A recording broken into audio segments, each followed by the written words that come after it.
Kasab sentenced to death on 4 counts. The Supreme Court. The evidence mounts against a Pakistani Taliban link in the Times Square bombing attempt. David Cameron becomes the new British Prime Minister. Summing up the day at 9 with News X at 9. Good evening and welcome. You're watching News X with me, Rukmini Vishwanath. And before we hit our top stories, here's a quick check on the headlines at 9 p.m. Pakistan rakes up Kashmir yet again in the strategic dialogue with the US. Says President Obama must use his India visit to help resolve the Kashmir issue. India ditches Dalai Lama once again. The Tibetan spiritual guru and Nobel laureate denied an honorary doctorate on the government's insistence in order to please China. India's Assistant Solicitor General Indira Jaising slams the language of the Supreme Court judgment on live-in relationships. First and foremost, let's understand that live-in relationships is predominantly a Western phenomenon. I don't think that, in spite of the fact that we live in urban India today, that our country is ready for live-in relationships. There is a moral sanctity of marriage, there is a social sanctity to marriage, and precisely in an Indian society, one expects to encourage the institution of marriage rather than talk about live-in relationships where our country is not. But Shaina, let me ask you, is that really Rahul Easwar, when you look at this, with this ruling, what's your take on it? Do you think the Supreme Court has upheld what is commonly called Indian values, or has it gone against the grain of our society? I'm a person who totally believes in individual freedom. But always we should remember, individual freedom is not more than social fabric. There is a social fabric in India. And what do you exactly mean by this live-in relationship?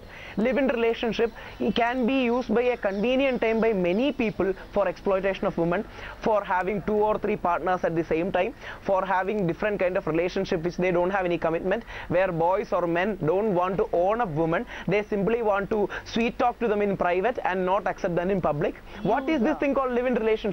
So this thing called live-in relationship is a very convenient term. In the long run will destroy family system and it will be more harmful to females. Okay. Flave Agnes, what you're hearing, which has had not even a mala in a temple, if it's just 2 people who've chosen to live together, if that relationship then breaks up, do you think that the woman is entitled to be able to get maintenance from the man?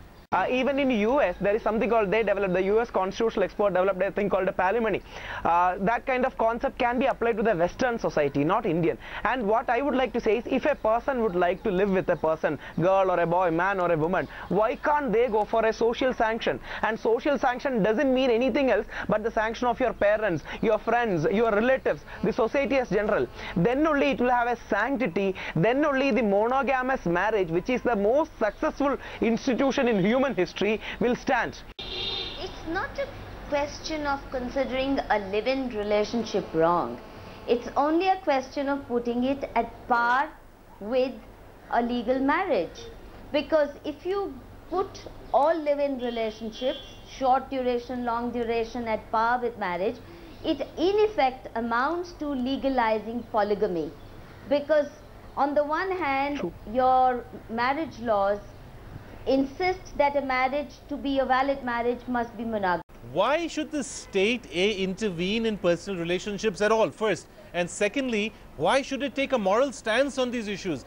There are 2 things. One, state can totally move away from the ethical aspects of a society. It is inherent and an ingredient of it. And second, nobody can expect to have rights without responsibilities. Rights and responsibilities go together, as the earlier person rightly said. And the third point, I'm sorry to say, after God I respect judiciary, but there is an increasing trend of cultural insensitivity, ethical insensitivity from the part of courts. Many a times in the pretext of saying we don't want to take a moral stance. After 100 years back, morality was the most beautiful word. 100 years later, morality has become the worst word. Maybe I'll substitute the word morality with ethical sensitivity. So I'm Rahul, very sure 100 years ago, you're saying 100 years ago we had a moral world. 100 years ago you had sati. 100 years ago you had rampant dowry, you had child marriage. Why do we always try to romanticize the past? is only taking negative points of a particular thing, glorifying it and having a propaganda. There are many bad points in all cultures and civilizations. Don't judge a thing by the negative prism. One, right now, but we are living in an age of relativism where we are afraid to take a stand on morality, on goodness and badness. So this relativistic age is a disaster. This relativism can't help a state or society sustain. So I believe court and government, it should not be a moral policing, but it should definitely endorse ethical sensitivities. Otherwise a society and family system will get ruined in the long run. Madhu, how do you respond to that? Law is all about morality, social morality.